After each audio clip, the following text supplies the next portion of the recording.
Magandang buhay! Isang umagang muli na pagtatrabaho dito sa aming mini farm. Tuwang-tuwa nga ang anak ko na ngayon lang nakasama dito, sana all daw may swimming pool kagaya ng bibi. Hindi pa pala ito fully tapos dahil i-finishing pa ito para hindi matuyuan ng tubig.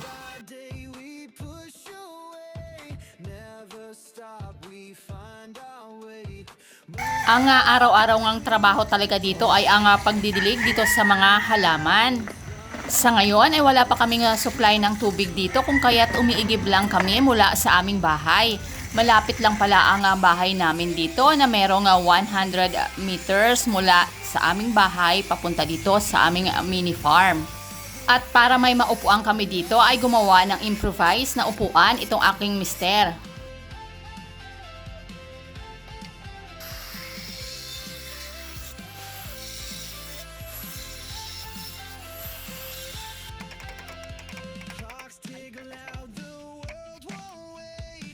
Habang ako naman ay nagwawalis dito sa buong paligid.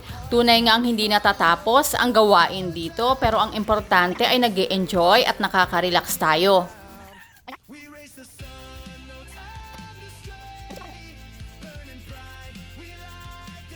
Ito nga ang advantage ng merong marunong mag-welding, mabilis lang gawin ang mga bagay kagaya nito.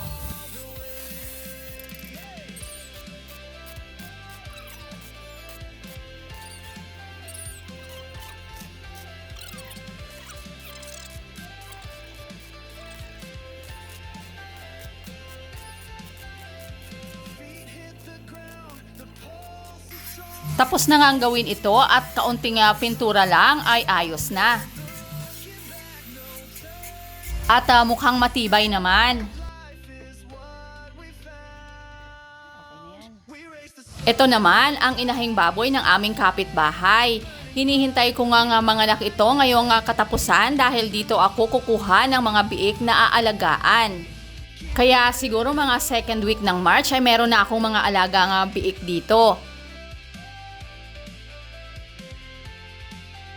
Itong aking inahing kambing naman ay inaasahan kong manganak sa isa sa mga araw mula sa March 1 hanggang March 11. Excited na nga ako at hindi makapaghintay na sa buwan ng March ay may mga piglets at baby goats na ako dito. Di bale dahil napakabilis lang talaga ng mga araw ngayon. Yun lamang po, maraming salamat, keep safe and God bless!